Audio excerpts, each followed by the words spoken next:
السلام علیکم ورحمۃ اللہ وبرکاتہ، نحمدہ ونصلی علی رسولہ الکریم، اما بعد فاعوذ باللہ من الشیطان الرجیم، بسم اللہ الرحمن الرحیم، رب اشرح لی صدری ویسر لی امری واحلل عقدۃ من لسانی یفقہوا قولی۔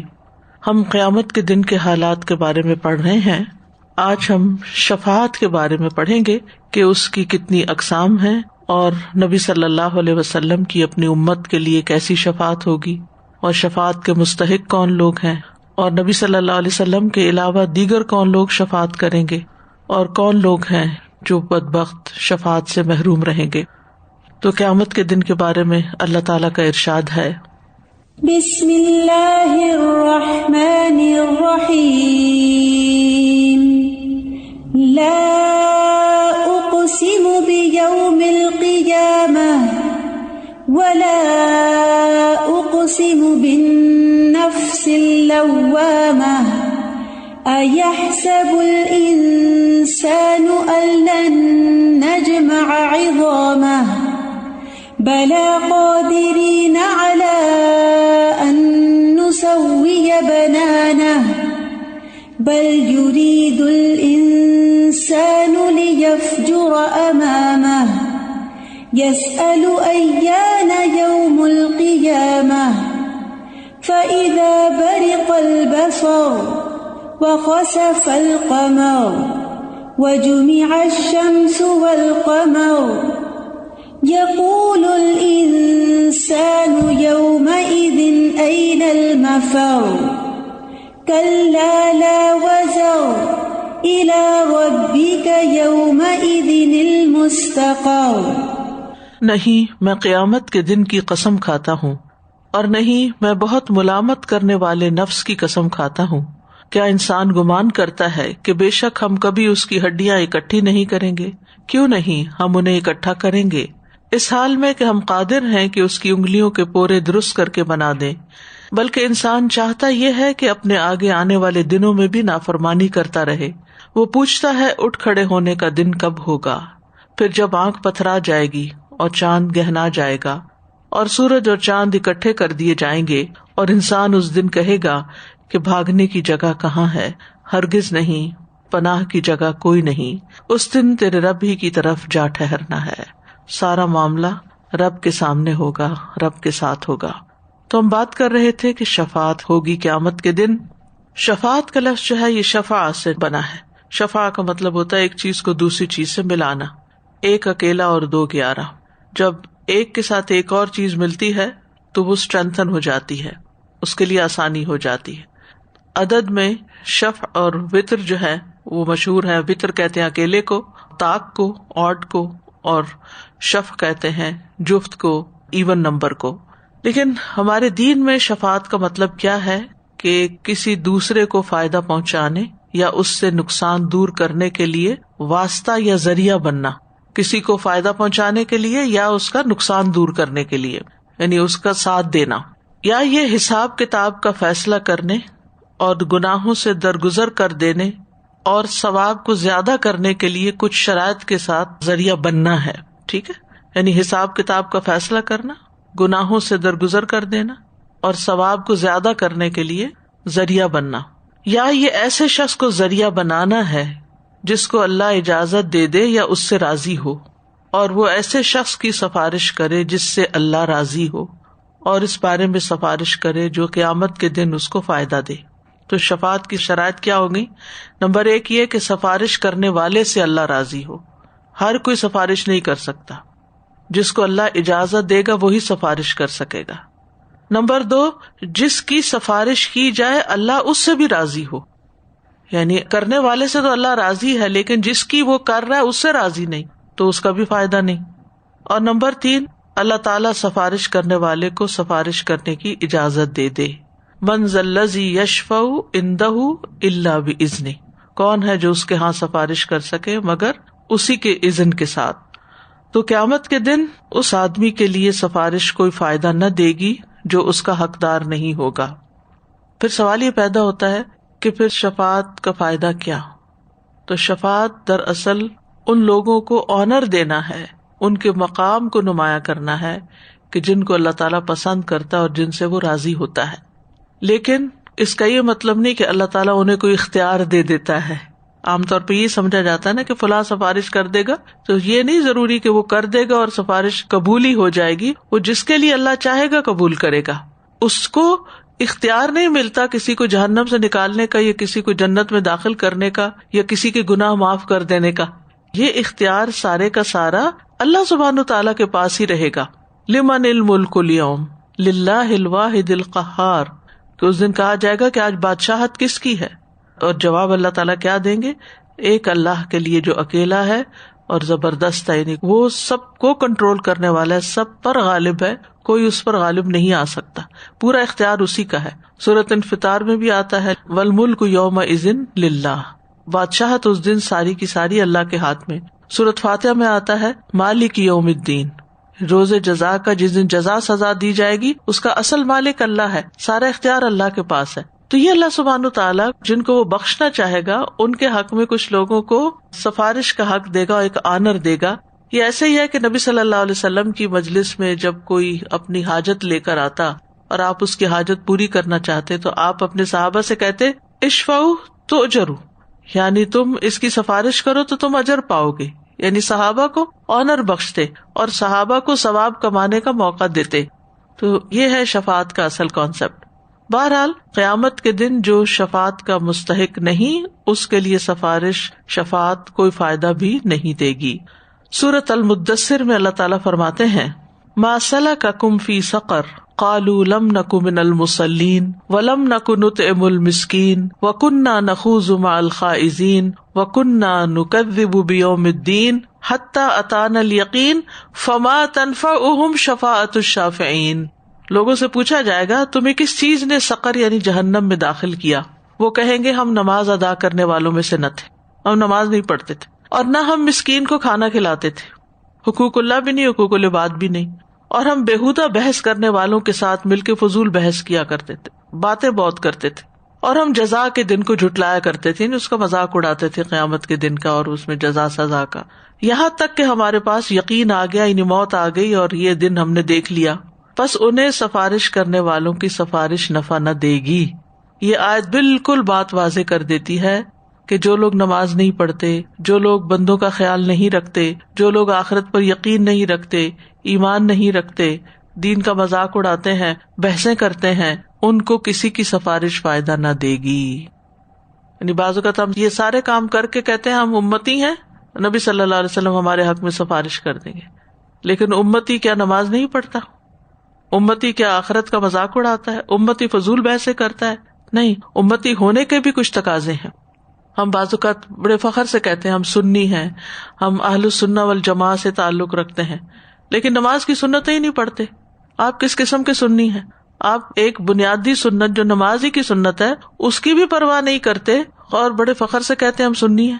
سنت تو کیا فرض بھی نہیں پڑھتے، اور سنی اور شیعہ ہونے پہ اور باقی فرقوں سے تعلق ہونے پہ اور لڑائیاں جھگڑے اور فضول بحثیں جو ہیں وہ دن رات کرتے ہیں. تو یہ تھوڑی دین ہے. یعنی سائڈ ٹاپک جو ہیں ان کے اوپر خوب باتیں کرتے ہیں، لیکن اصل جو کرنے کا کام ہے اس سے غافل ہے. تو یاد رکھے کہ سفارش صرف اس کے حق میں ہوگی جس کے لیے اللہ اجازت دے گا.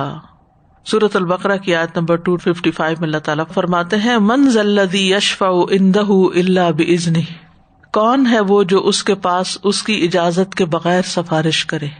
سورۃ طٰہٰ میں اللہ تعالیٰ فرماتے ہیں یومئذ لا تنفع الشفاعۃ الا من اذن لہ الرحمن ورضی لہ قولا، اس دن سفارش نفع نہ دے گی مگر جس کے لیے رحمان اجازت دے اور جس کے لیے وہ بات کرنا پسند فرمائے. تو دو باتیں آ گئی. نمبر 1 من اذن لہ الرحمن، کوئی خود سے اٹھ کے سفارش کرنے نہیں کھڑا ہو جائے گا، اللہ کی اجازت سے ہی کھڑا ہوگا. اور پھر جو وہ بات کرے وہ بات بھی اللہ کو پسند آئے کہ ہاں اس نے ٹھیک کہا ہے اور جس کے حق میں کہا یہ ڈیزرو کرتا ہے، ٹھیک ہے.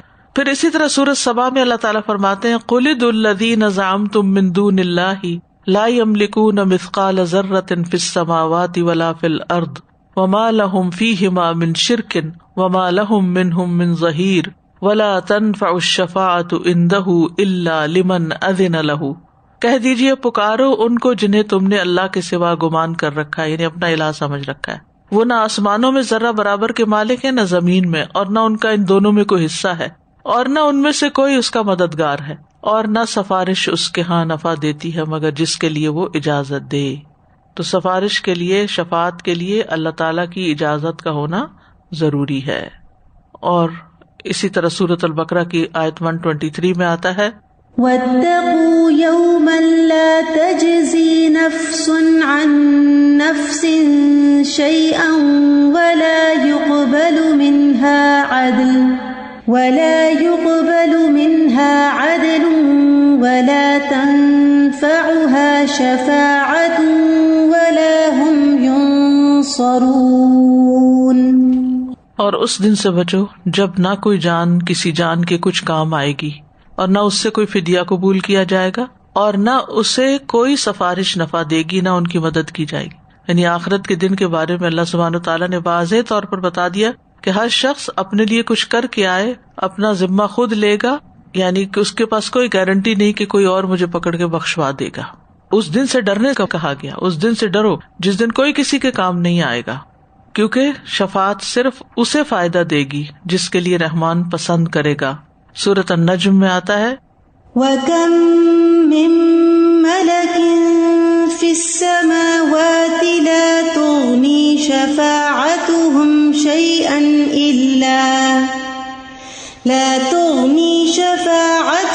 شَيْئًا إِلَّا مِن بَعْدِ أَن يَأْذَنَ اللَّهُ لِمَن يَشَاءُ وَيَرْضَىٰ. اور آسمانوں میں کتنے ہی فرشتے ہیں کہ ان کی سفارش کچھ کام نہیں آتی. سبحان اللہ. ایک تو یہ بات پتہ چلتی ہے کہ فرشتے بھی سفارش کریں گے، اور دوسری یہ بات پتہ چلتی ہے کہ مقرب فرشتے بھی اگر کسی کے حق میں سفارش کریں اور اللہ تعالیٰ کو پسند نہ آئے تو وہ سفارش قبول ہی نہیں ہوگی، ریجیکٹ کر دی جائے گی، مگر اس کے بعد کہ اللہ اجازت دے جس کے لیے چاہے اور جسے پسند کرے. سورۃ الانبیاء میں فرمایا يَعْلَمُ مَا بَيْنَ أَيْدِيهِمْ وَمَا خَلْفَهُمْ وَلَا يَشْفَعُونَ إِلَّا لِمَنِ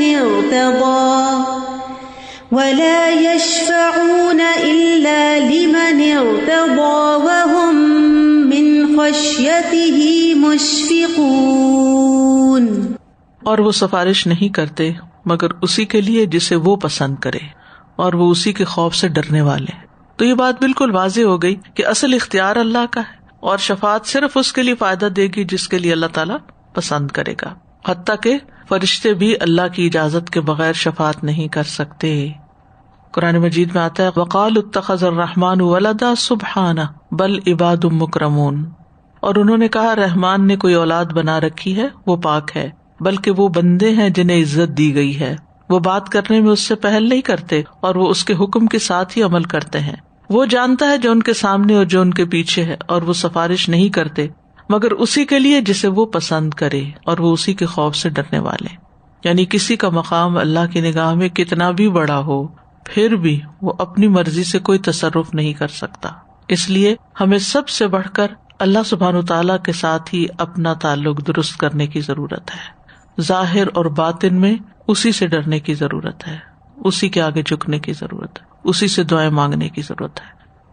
جو شرک کرنے والے ہوتے ہیں ان کے کتنی دماغ بند، دل بند، آنکھیں بند ہوتی ہیں، بالکل نہیں سوچ رہے ہوتے کہ یہ جو بزرگ ہیں یہ کون ہیں جو ہماری سفارش کریں گے. اور وہ تو ایسی دنیا کی مثالیں دیتے ہیں کہ ہم پریزیڈنٹ، پرائم منسٹر کے پاس تو جا نہیں سکتے، ہمیں وی ہیو ٹو ٹیک سہارا آف سم بڈی، اور پھر اس کے ساتھ ہم بات کرنے کے لیے ہمیں ضروری ہے کہ کسی نہ کسی کو بیچ میں تعلق رکھیں.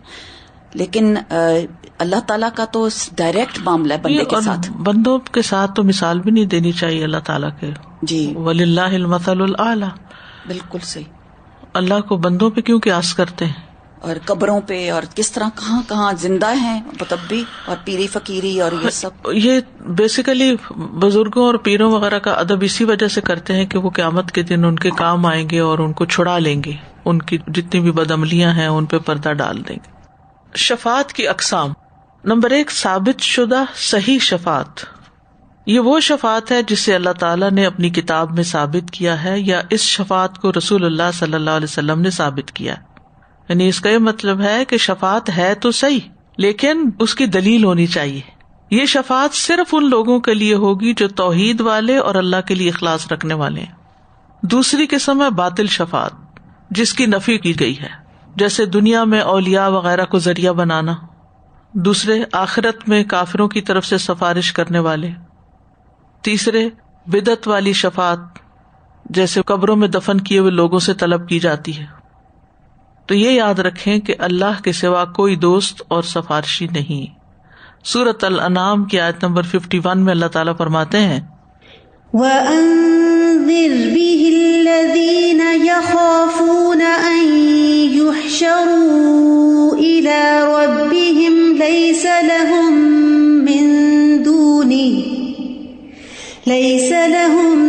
مِّن دُونِهِ وَلِيٌّ وَلَا شَفِيعٌ لَعَلَّهُمْ يَتَّقُونَ. اور اس کے ساتھ ان لوگوں کو ڈراؤ جو خوف رکھتے ہیں کہ اپنے رب کی طرف لے جا کر اکٹھے کیے جائیں گے. ان کے لیے اس کے سوا نہ کوئی دوست ہوگا نہ کوئی سفارش کرنے والا تاکہ وہ بچ جائیں. یعنی اشارہ ہے کہ ایمان لے آئیں تاکہ پھر اللہ سبحانہ تعالیٰ کے ہاں بخشش کا کوئی سامان ہو. سورۃ السجدہ میں فرمایا اللہ الذی خلق السماوات والارض وما بینہما فی 6 ایام ثم استوى على العرش ما لکم من دونہ من ولی ولا شفیع افلا تتذکرون. اللہ وہ ہے جس نے آسمانوں اور زمین اور ان دونوں کے درمیان کی ہر چیز کو 6 دنوں میں پیدا کیا، پھر وہ عرش پر بلند ہوا. اس کے سوا تمہارا نہ کوئی دوست ہے نہ کوئی سفارش کرنے والا، تو کیا تم نصیحت حاصل نہیں کرتے؟ افلا تتذکرون. اب سوال یہ پیدا ہوتا ہے کہ یہاں یہ کہا گیا کہ اللہ ہی سفارش کرنے والا ہے، یعنی اس کے سوا تمہارا کوئی سفارشی نہیں یا دوست نہیں، تو مطلب یہ ہے کہ اس کی اجازت کے بغیر تمہارا کوئی سفارشی نہیں. باطل معبود اللہ تعالیٰ کے ہاں سفارش نہیں کر سکتے. سورۃ یونس میں اللہ تعالیٰ فرماتے ہیں وَيَعْبُدُونَ مِن دُونِ اللَّهِ مَا لَا يَضُرُّهُمْ وَلَا يَنفَعُهُمْ وَيَقُولُونَ هَؤُلَاءِ شُفَعَاؤُنَا عِندَ اللَّهِ قُلْ أَتُنَبِّئُونَ اللَّهَ بِمَا لَا يَعْلَمُ فِي السَّمَاوَاتِ وَلَا فِي الْأَرْضِ سُبْحَانَهُ وَتَعَالَى عَمَّا يُشْرِكُونَ. اور وہ اللہ کے سوا ان چیزوں کی عبادت کرتے ہیں جو نہ انہیں نقصان پہنچاتی ہیں اور نہ نفع، یعنی باطل معبود. اور کہتے کیا ہیں، کیوں ہم ان کی عبادت کر رہے ہیں کہ یہ لوگ اللہ کے ہاں ہمارے سفارشی ہیں، یہ وسیلہ بنیں گے. کہہ دیجئے کیا تم اللہ کو اس چیز کی خبر دیتے ہو جسے نہ وہ آسمانوں میں جانتا ہے اور نہ زمین میں؟ وہ پاک ہے اور بہت بلند ہے اس سے جو وہ شریک بناتے ہیں. تو بہرحال یہ بات بھی واضح ہو گئی کہ مشرکین مکہ یا دیگر مشرکین اللہ کے سوا جس کسی کی بھی، چاہے وہ زندہ کی، چاہے وہ مرے ہوئے کی، چاہے وہ پتھر کی یا حجر کی یا شجر کی، کسی بھی چیز کی جو عبادت کرتے ہیں یہ سوچ کے کہ ہؤلاء شفعاؤنا عند اللہ، یہ اللہ کے ہاں ہماری سفارش کریں گے، تو یہ عقیدہ بالکل باطل ہے، اس کی کوئی اصل نہیں اور اس سے کچھ حاصل ہونے والا نہیں. ہاں، جو شفاعت ثابت ہے اور صحیح ہے کہ وہ ہوگی، اس کی پہلی قسم ہے عام شفاعت. یہ شفاعت نبی صلی اللہ علیہ وسلم، دوسرے انبیاء، صدیقین، شہداء اور صالحین، نیک لوگوں کے لیے ثابت ہے کہ وہ کریں گے.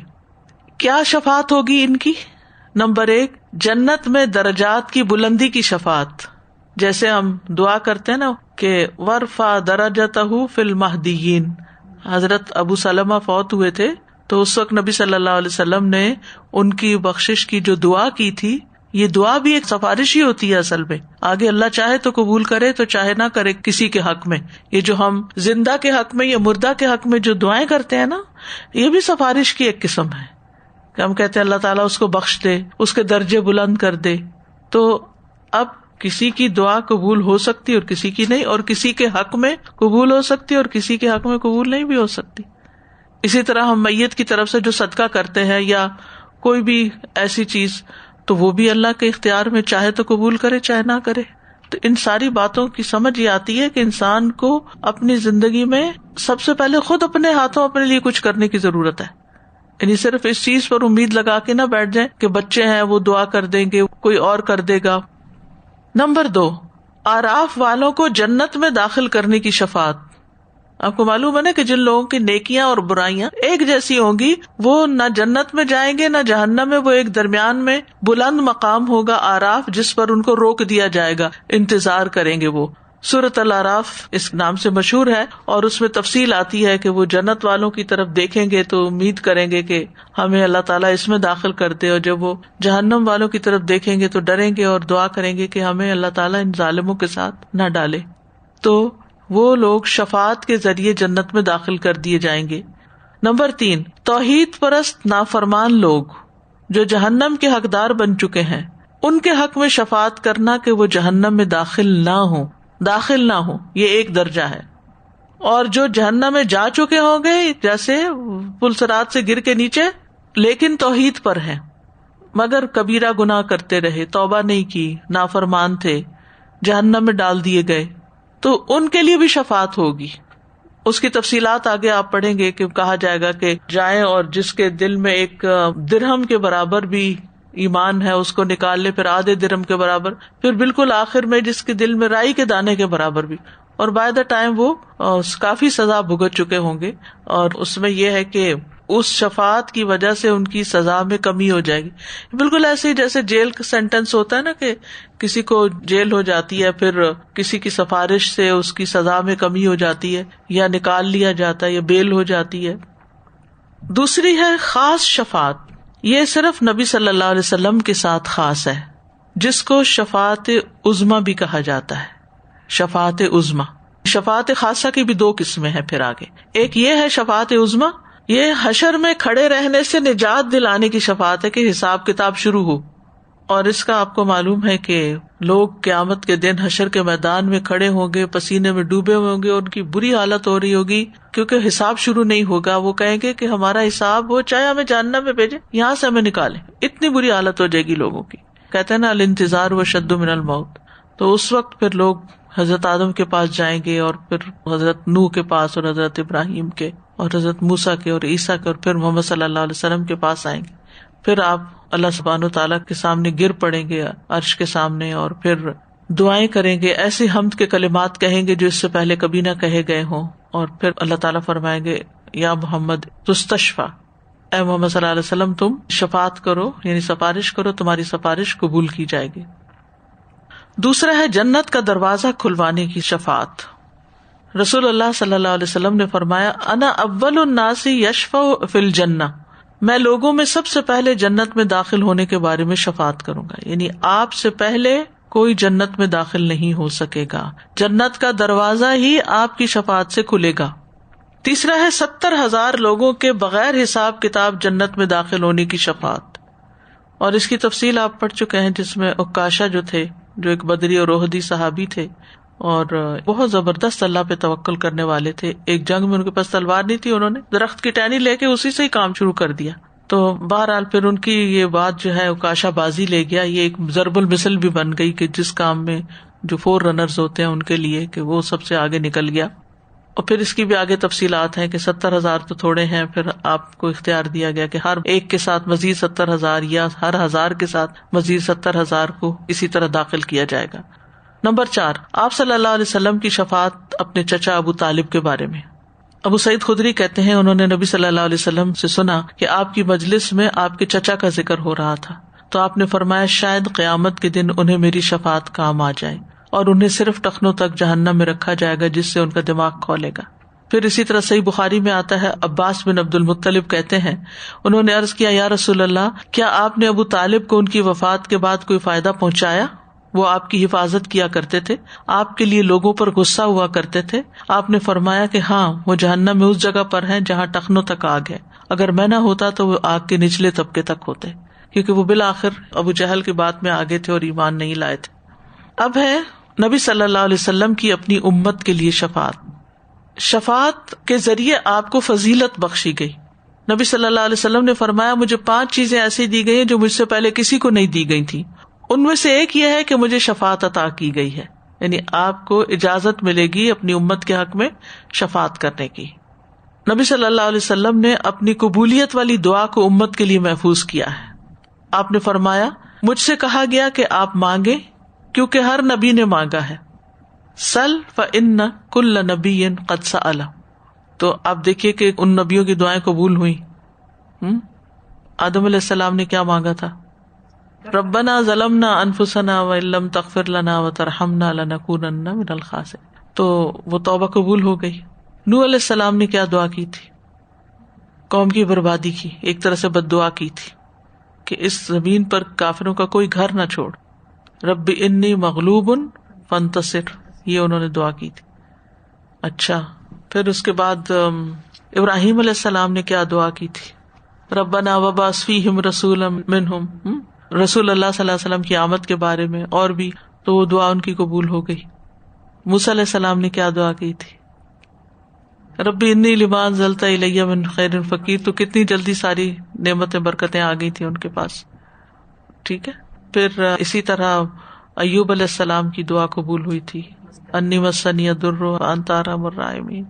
یونس علیہ السلام کی دعا لا الہ الا انت سبحانک انی کنت من الظالمین. زکریا علیہ السلام کی دعا جو اولاد کے لیے کی تھی. تو بہرحال کہنے کا مطلب یہ ہے کہ انبیاء علیہ السلام کو جب دعاؤں کا حق دیا گیا تو انہوں نے دنیا میں دعائیں مانگ لی، ان کی قبول ہو گئی. نبی صلی اللہ علیہ وسلم نے اپنی قبولیت والی دعا جو خاص دعا ہے وہ آخرت کے لیے رکھ لی، اپنی امت کے لیے. کتنا بڑا حق ہے آپ کا ہم پر. اگر ہمیں اختیار دیا جائے کہ آپ کو موقع دیا جاتا ہے ایک دعا کرنے کا جو ضرور قبول ہو جائے گی، تو جھٹ سے اپنے لیے مانگ لیں. تو نبی صلی اللہ علیہ وسلم فرماتے ہیں مجھ سے کہا گیا آپ مانگیں کیونکہ ہر نبی نے مانگا ہے، لیکن میں نے اپنا سوال قیامت کے دن تک مؤخر کر دیا جس کا فائدہ تمہیں اور لا الہ الا اللہ کی گواہی دینے والے ہر شخص کو ہوگا. اسی لیے آپ کبھی پل صراط پر ہوں گے، کبھی آپ حوض پر ہوں گے. یعنی دنیا میں بھی آپ فکر کرتے تھے اپنی امت کی، اور آخرت میں بھی اپنی امت کی فکر کریں گے. وہ آیت یاد ہوگی ان تعذبہم فانہم عبادک وان تغفر لہم فإنک انت العزیز الحکیم. تو یہ اپنی امت ہی کے لیے دعا کرتے رہے، روتے رہے ساری رات، اور رکوع اور سجود میں یہی پڑھتے رہے. یہ دعا ہی کی ایک قسم ہے، اس لیے سجدے میں پڑھی گئی، اور اس سے یہ دلیل ملتی ہے کہ سجدے میں قرآنی دعا پڑھی جا سکتی ہے. ٹھیک ہے. حضرت ابو ذر کہتے ہیں جب صبح ہوئی تو میں نے عرض کیا یا رسول اللہ آج آپ صبح تک ساری رات رکوع اور سجود میں مسلسل ایک ہی آیت پڑھتے رہے ہیں. آپ نے فرمایا میں نے اپنے رب سے اپنی امت کے لیے سفارش کا حق مانگا تھا، اس نے مجھے عطا کر دیا، اور انشاءاللہ یہ ہر اس شخص کو نصیب ہوگی جو اللہ کے ساتھ کسی کو شریک نہیں ٹھہراتا. تو امت میں بھی اگر شرک کرنے والے ہیں تو ان کے لیے پھر یہ شفاعت نہیں ہوگی. آپ امت کے لیے روتے تھے اور اللہ تعالیٰ نے آپ کو راضی کر دیا. ایک روایت میں آتا ہے کہ آپ صلی اللہ علیہ وسلم نے فرمایا اے اللہ میری امت میری امت امتی امتی، اور آپ رونے لگ گئے. تو اللہ عز و جل نے فرمایا اے جبرائیل جاؤ محمد کے پاس صلی اللہ علیہ وسلم، حالانکہ تیرا رب خوب جانتا ہے، ان سے پوچھو کیوں رو رہے ہیں. دل جوئی کے لیے جبریل رسول اللہ صلی اللہ علیہ وسلم کی خدمت میں آئے، رونے کی وجہ پوچھی، آپ نے انہیں بتا دیا، حالانکہ اللہ تعالیٰ سب سے زیادہ جاننے والے ہیں. تو اللہ تعالیٰ نے فرمایا اے جبریل جاؤ محمد کی طرف اور ان سے کہہ دو کہ ہم آپ کو آپ کی امت کے بارے میں ضرور راضی کر دیں گے اور ہم آپ کو غمگین نہیں کریں گے. لیکن کچھ لوگ جن کو آپ اپنی امت کہیں گے حوض کوثر پر آپ سے دور کر دیے جائیں گے. وہ کیوں؟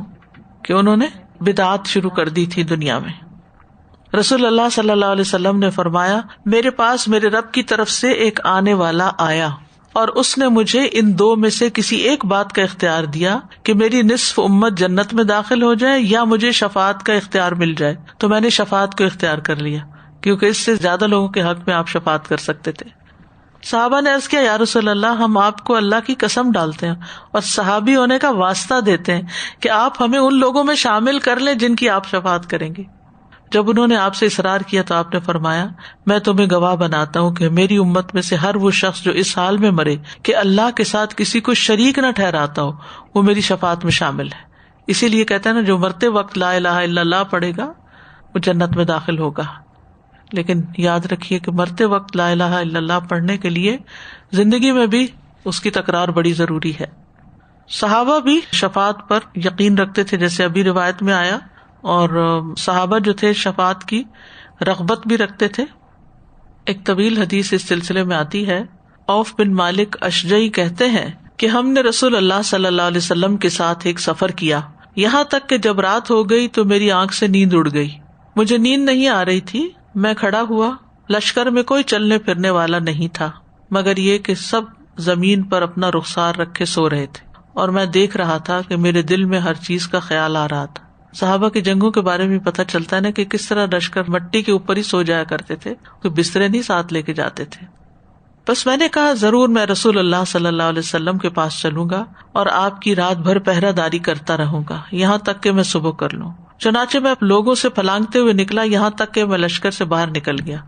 اچانک میں نے کچھ لوگ دیکھے، سو ان کی طرف جانے کا ارادہ کیا میں نے. وہ عبیدہ بن جراح اور معاذ بن جبل تھے. دونوں مجھ سے کہنے لگے تمہیں کس چیز نے باہر نکالا؟ میں نے کہا جس چیز نے تمہیں نکالا. بس ہم ایک درخت کے جھنڈ کے سامنے تھے جو ہم سے دور نہیں تھا. ہم اس جھنڈ کی طرف چل دیے تو وہاں ہم نے شہد کی مکھی کی بنبناہٹ اور ہوا کی سرسراہٹ سنی. بس رسول اللہ صلی اللہ علیہ وسلم نے فرمایا کیا یہاں ابو عبیدہ موجود یعنی آپ وہاں تھے؟ ہم نے کہا جی ہاں. آپ نے پوچھا معاذ بن جبل؟ ہم نے کہا جی ہاں. پوچھا عوف بن مالک؟ ہم نے کہا جی ہاں. چنانچہ رسول اللہ صلی اللہ علیہ وسلم ہماری طرف نکل کر تشریف لائے. ہم نے آپ سے کسی چیز کے بارے میں کوئی سوال نہ کیا. یہ بھی کتنا بڑا ادب اور کتنا بڑا اخلاق تھا کہ ہم اگر ایسی کوئی چیز دیکھیں، کوئی ایسی آواز سنیں تو فوراً پوچھیں کون ہے، یہ کیا ہو رہا ہے، یعنی کہ صبر نہیں کرتے. اور ہم میں سے کسی نے آپ سے کسی چیز کے بارے میں نہیں پوچھا یہاں تک کہ آپ اپنے ٹھکانے پر چلنے لگے یعنی اس جھنڈ سے نکل کر. پھر آپ نے فرمایا کیا میں تمہیں اس چیز کی خبر نہ دوں جس کے بارے میں ابھی ابھی میرے رب نے مجھے اختیار دیا ہے؟ ہم نے کہا جی ہاں اللہ کے رسول. آپ نے فرمایا اللہ تعالیٰ نے مجھے یہ اختیار دیا ہے کہ یا تو وہ میری امت کے 2/3 لوگوں کو جنت میں بغیر حساب اور عذاب کے داخل کر دے یا مجھے شفاعت کا حق دے دے. ہم نے کہا اللہ کے رسول آپ نے کون سی بات اختیار کی؟ آپ نے فرمایا میں نے شفاعت کا اختیار کیا. ہم سب نے کہا اللہ کے رسول ہمیں اپنی شفاعت والوں میں شامل کر لیجیے. آپ نے فرمایا میری شفاعت ہر مسلمان کے لیے ہے. ابن حبان اپنی حدیث میں کہتے ہیں معاذ رضی اللہ عنہ نے کہا اللہ کے رسول میرے ماں باپ آپ پہ قربان، آپ میرا درجہ بخوبی جانتے ہیں، مجھے ان میں شامل کر لیجیے. آپ نے فرمایا تم ان میں سے. عوف بن مالک اور ابو موسیٰ نے کہا اللہ کے رسول آپ بخوبی جانتے ہیں ہم نے اپنے مال، اقارب، اپنی اولاد چھوڑی اور اللہ اور اس کے رسول پر ایمان لائے، سو آپ ہمیں شفاعت والوں میں شامل کر لیجیے. آپ نے فرمایا تم دونوں بھی ان میں سے ہو. تو وہ کہتے ہیں پھر ہم لوگوں تک پہنچے تو نبی صلی اللہ علیہ وسلم نے فرمایا میرے پاس میرے رب کی طرف سے آنے والا آیا ہے اور مجھے اختیار دیا گیا کہ میری آدھی امت جنت میں جائے یا شفاعت اختیار کر لوں. لوگوں نے کہا اللہ کے رسول ہمیں ان میں سے کر لیجیے یعنی شفاعت والوں میں سے. بس آپ نے فرمایا خاموش ہو جاؤ. تو وہ خاموش ہو گئے گویا کہ کوئی بھی نہیں بول رہا تھا. تو رسول اللہ صلی اللہ علیہ وسلم نے فرمایا شفاعت اس کے لیے ہے جو اس حال میں فوت ہو کہ وہ اللہ کے ساتھ کسی کو شریک نہ کرتا ہو. تو بہرحال فائدہ توحید کے ساتھ ہی ہے، اخلاص کے ساتھ ہی ہے. شرک کرنے کے ساتھ انسان کے باقی تمام اعمال بھی برباد ہو جاتے ہیں. نبی صلی اللہ علیہ وسلم کی شفاعت کی فضیلت بھی ہے. عبد الرحمن بن ابی عقیل رضی اللہ عنہ سے روایت ہے، وہ فرماتے ہیں کہ میں ایک وفد کے ساتھ رسول اللہ صلی اللہ علیہ وسلم کے پاس گیا. چنانچہ ہم آپ کے پاس آئے، ہم نے دروازے پر سواریاں بٹھا دی. اس وقت دنیا بھر میں ہمارے دلوں میں سب سے زیادہ قابل نفرت آدمی آپ سے بڑھ کر کوئی نہیں تھا جس پہ ہم داخل ہو رہے تھے، اور جب وہاں سے نکلے تو آپ سے بڑھ کر محبوب کوئی نہ تھا. ہم میں سے کہنے والے نے کہا اللہ کے رسول آپ نے اپنے رب سے ایسی بادشاہی کیوں نہ مانگی جیسی سلیمان علیہ السلام کی بادشاہت تھی. آپ مسکرائے اور فرمایا اللہ تعالیٰ کے ہاں تمہارے ساتھی محمد صلی اللہ علیہ وسلم کے لیے سلیمان علیہ السلام کے ملک اور بادشاہت سے بھی بہتر ہے. بلا شبہ اللہ تعالیٰ نے کسی نبی کو نہیں بھیجا مگر اسے دعا کا حق دیا. ان میں سے بعض نے دنیا کے لیے دعا کی تو وہ انہیں دے دی گئی، اور ان میں سے بعض نے اس دعا کو استعمال کرتے ہوئے اپنی قوم کے لیے بد دعا کی جبکہ انہوں نے ان کی نافرمانی کی. چنانچہ وہ اس بد دعا کی وجہ سے ہلاک و برباد ہو گئے. سو اللہ نے مجھے جو حق دیا میں نے قیامت کے دن اپنے رب کے پاس اپنی امت کی شفاعت کے لیے محفوظ رکھا. تو سلیمان علیہ السلام نے دعا کی تھی نا رب ہب لی ملکا لا ينبغی لأحد من بعدی، تو قبول ہو گئی. کس کثرت سے ہمیں درود پڑھنا چاہیے. لیڈر کی رسپانسبلٹی دیکھیں کہ اس حد تک اپنی رعایا اور اپنے لوگوں کے ساتھ خیر خواہی کہ ان کو ان کے انجام تک پہنچانا. اس سے کتنا سبق ملتا ہے کہ آپ جہاں جس امت کے لیے بھیجے گئے اس کی دنیا میں بھی خیر خواہی کی اور اس کی آخرت میں بھی خیر خواہی کریں گے. نبی صلی اللہ علیہ وسلم کی شفاعت کے مستحق لوگ. نمبر 1، ہر توحید پرست مسلمان. عوف بن مالک کہتے ہیں ہم نے عرض کیا یا رسول اللہ، آپ اللہ سے دعا فرمائیے کہ ہم کو آپ کی شفاعت نصیب کرے. آپ نے فرمایا وہ تو ہر مسلمان کے لیے ہوگی، یعنی جو توحید پر ہے، لیکن خلوص سے دل سے لا الہ الا اللہ کہنے والے کے لیے. ابو ہریرہ کہتے ہیں میں نے رسول اللہ صلی اللہ علیہ وسلم سے عرض کیا یا رسول اللہ، قیامت کے دن آپ کی شفاعت کی سعادت سب سے زیادہ کون حاصل کرے گا؟ آپ نے فرمایا اے ابو ہریرہ، میرا بھی خیال تھا کہ یہ حدیث تم سے پہلے کوئی اور مجھ سے نہیں پوچھے گا، کیونکہ حدیث لینے میں تمہاری بہت زیادہ حرص دیکھتا ہوں میں. قیامت کے دن میری شفاعت کی سعادت سب سے زیادہ اسے حاصل ہوگی جس نے لا الہ الا اللہ خلوص سے کہا ہوگا. پھر نبی صلی اللہ علیہ وسلم کے لیے وسیلہ کی دعا کرنے والے کے لیے رسول اللہ صلی اللہ علیہ وسلم نے فرمایا جو شخص اذان سن کر یہ کہے تو اسے قیامت کے دن میری شفاعت ملے گی. اللہم رب هذه الدعوة التامة والصلاة القائمة آت محمدا الوسیلة والفضیلة وابعثه مقاما محمودا الذی وعدته. پھر مدینہ کی سختی پر صبر کرنے والے کے لیے. مکہ کا ویدر جو تھا نا بہت ڈرائی تھا اور مدینہ کا ہیومڈ تھا، تو مکہ والوں کے لیے مدینہ میں مستقل آ کے رہائش اختیار کرنا ایک مشکل کام تھا، تو ان کے لیے وہاں رہنا مشکل ہو گیا تھا کچھ. اور ابتدا میں آپ کو معلوم ہے کہ بیمار بھی ہو گئے تھے اور بخار بھی وہاں کا تھا. پھر آپ نے دعا کی کہ جوفہ میں اللہ تعالیٰ اس کو بھیج دے. تو آپ نے فرمایا لا يصبر احد على لوائها فيموت الا كنت له شفيعا او شهيدا يوم القيامة اذا كان مسلما. جو آدمی مدینہ کی تکلیفوں پر صبر کرے اور اسی حال میں اس کی موت آ جائے تو میں اس کی شفاعت کروں گا، یا فرمایا کہ میں قیامت کے دن اس کے حق میں گواہی دوں گا جبکہ وہ مسلمان ہو. پھر مدینہ میں فوت ہونے والے کے لیے اللہ ہم سب کو نصیب کرے. نبی صلی اللہ علیہ وسلم نے فرمایا جس سے ہو سکے کہ مدینہ میں مرے تو اسے چاہیے کہ وہ ایسا ہی کرے، کیونکہ جو یہاں مرے گا میں اس کی شفاعت کروں گا. پھر اہل کبائر کے لیے شفاعت. نبی صلی اللہ علیہ وسلم نے فرمایا میری امت میں سے کبیرہ گناہ کے مرتکب کے لیے میری شفاعت ہوگی. مثلاً ایک شخص ہے نمازیں بھی پڑھی ہیں، روزے، حج، عمرے، لیکن ساتھ ہی کوئی کبیرہ گناہ بھی کیا ہوا ہے، تو اب اٹکا پڑا ہے کہ وہ جنت میں نہیں جا سکتا، تو نبی صلی اللہ علیہ وسلم کی شفاعت کے ساتھ ہو جائے. شروع میں نے آپ کو بتایا تھا نا کہ درجے ہیں شفاعت کے، ان میں سے ایک یہ ہے کہ کچھ لوگ شفاعت سے جنت میں داخل کیے جائیں گے اور کچھ شفاعت سے جہنم سے نکالے جائیں گے. اب جیسے آراف والے لوگ شفاعت کے ساتھ بھیجے جائیں گے تو وہ وہی لوگ ہیں نا جنہوں نے نیکیاں بھی کی اور ساتھ غلط کام بھی کیے، تو وہ بیچ میں پھنسے ہوئے اٹکے میں ہیں، تو پھر ان کو کسی ٹھکانے کرنے کے لیے آپ کو یہ آنر دیا جائے گا. نبی صلی اللہ علیہ وسلم کے علاوہ دیگر شفاعتیں بھی ہوں گی. انبیاء اور صدیقین کی شفاعت ہوگی. آپ نے فرمایا قیامت کے دن کہا جائے گا صدیقین کو بلاؤ وہ آ کر سفارش کریں. پھر کہا جائے گا انبیاء کو بلاؤ، چنانچہ بعض انبیاء تو ایسے آئیں گے جن کے ساتھ اہل ایمان کی ایک بڑی جماعت ہوگی، بعض کے ساتھ 5-6 آدمی ہوں گے، بعض کے ساتھ کوئی بھی نہ ہوگا. پھر شہداء کو بلایا جائے گا، چنانچہ وہ اپنی مرضی سے جس کی چاہیں گے سفارش کریں گے. شہید بھی کریں گے. اس میں علماء نے اختلاف کیا ہے کہ کیا ہر طرح کے شہید یا وہ شہید جو میدان جنگ میں شہید ہوا، تو راجح رائے یہی ہے کہ جو میدان جنگ میں شہید ہوا اس کی شفاعت، ورنہ وہ پیٹ سے مرنے والا اور دب کے مرنے والا اور گر کے جل کے وہ بھی شہادت کے درجے کو پاتے ہیں. ابراہیم علیہ السلام کی اپنی اولاد کے لیے فکر مندی. حذیفہ سے روایت ہے کہ نبی صلی اللہ علیہ وسلم نے فرمایا قیامت کے دن ابراہیم علیہ السلام فرمائیں گے اے میرے رب جل و علا فرمائے گا اے میرے بندے میں حاضر ہوں. ابراہیم علیہ السلام کہیں گے اے میرے رب تو نے میرے بچوں کو جلا ڈالا. اللہ تعالیٰ فرمائیں گے جاؤ جس کے دل میں رائی کے برابر یا جو کے دانے کے برابر ایمان ہے اس کو جہنم سے نکال لاؤ. تو یہ ابراہیم علیہ السلام کی شفاعت ہوگی. ہر نبی اپنی امت کے لیے شفاعت کرے گا. پھر شہید جو ہے وہ اپنے اہل خانہ کے 70 آدمیوں کی شفاعت کرے گا جو قبول کی جائے گی. اچھا، اسی طرح کچھ لوگوں کو زیادہ شفاعت کی اجازت دی جائے گی، کچھ کو کم. رسول اللہ صلی اللہ علیہ وسلم نے فرمایا میری امت میں سے ایک آدمی لوگوں کی جماعت کی سفارش کرے گا اور وہ اس کی شفاعت سے جنت میں داخل ہوں گے. کوئی پورے قبیلے کی شفاعت کرے گا اور وہ اس کی شفاعت سے جنت میں جائیں گے. کوئی آدمی ایک شخص کی اور اپنے گھر والوں کی کرے گا تو وہ اس کی شفاعت سے جنت میں جائیں گے. رسول اللہ صلی اللہ علیہ وسلم نے یہ بھی فرمایا کہ ایک شخص 2 اور 3 آدمیوں کی سفارش کرے گا، یعنی کچھ کو کم کرنے کا اختیار ہوگا اور کچھ کو زیادہ کے لیے. نبی صلی اللہ علیہ وسلم نے فرمایا صرف ایک آدمی کی شفاعت سے جو نبی نہیں ہوگا، ربیہ اور مضر جیسے 2 قبیلوں یا ایک قبیلے کے برابر لوگ جنت میں داخل ہوں گے، یعنی ان کو وہ آنر بخشا جائے گا۔ پھر آپ نے فرمایا کہ میری امت کے ایک آدمی کی سفارش کی وجہ سے بنو تمیم کی تعداد سے زیادہ لوگ جنت میں داخل ہوں گے۔ ہم نے پوچھا یا رسول اللہ یہ شفاعت آپ کی شفاعت کے علاوہ ہوگی؟ آپ نے فرمایا ہاں یہ میری شفاعت کے علاوہ ہوگی، یعنی کچھ لوگوں کو اتنا آنر دیا جائے گا کہ ان کی شفاعت سے ملینز آف پیپل کو جنت ملے گی۔ یہ اس کو جس کا مقام اللہ کے نزدیک جتنا بڑا ہوگا، اور انبیاء کے علاوہ کی بات ہے یہ۔ تو اسی لیے کہتے ہیں کہ نیک لوگوں کی صحبت اختیار کرو، نیک لوگوں سے محبت کرو۔ بات ہے نا احب الصالحین ولست منہم لعل اللہ یرزقنی صلاحا، میں صالحین سے محبت کرتا ہوں اگرچہ میں خود نہیں بھی ہوں، شاید اللہ تعالیٰ مجھے بھی صلاح عطا کرے، یعنی میری بھی کوئی حالت درست کر دے، دنیا میں نیکی کی توفیق دے اور آخرت میں میری بخشش کر دے۔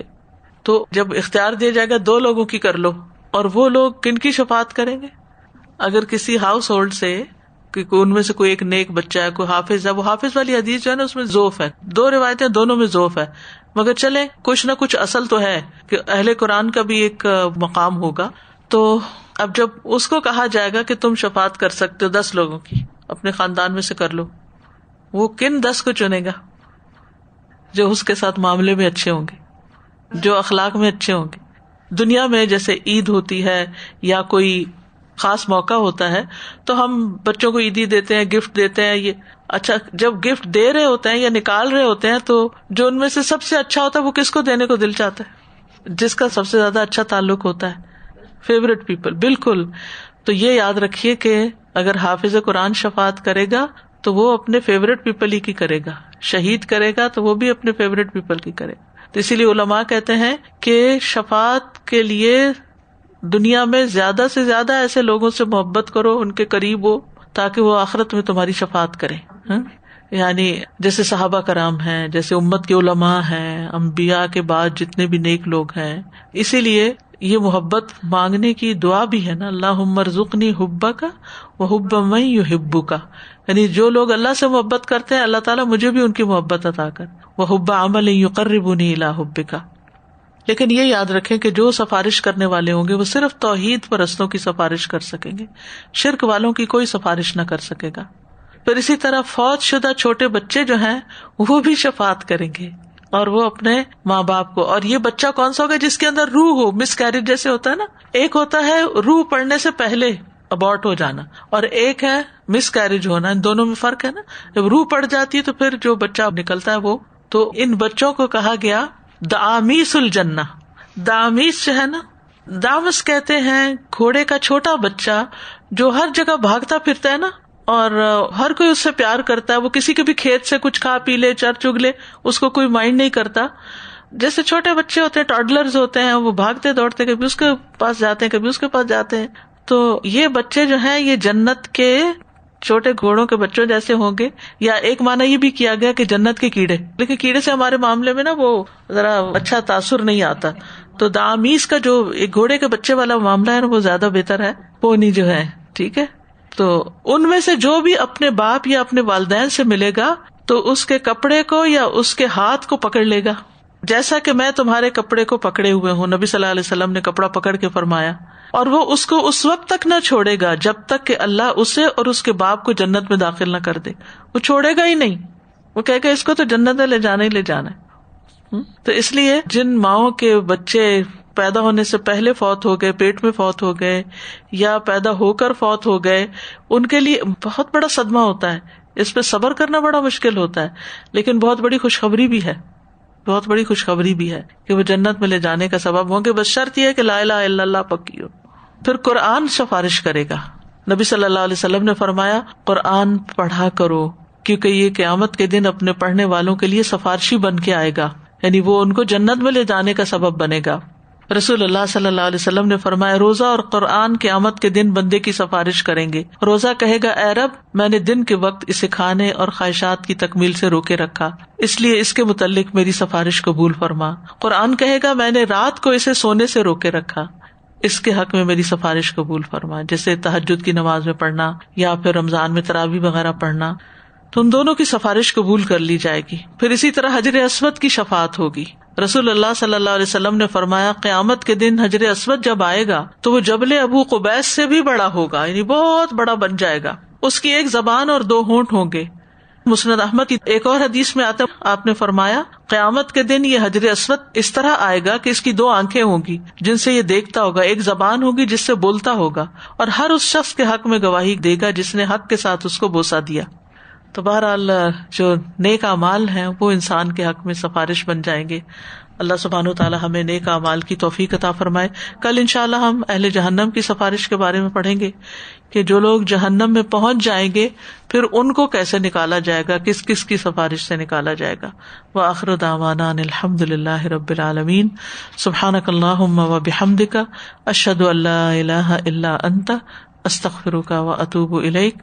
السلام علیکم ورحمۃ اللہ وبرکاتہ.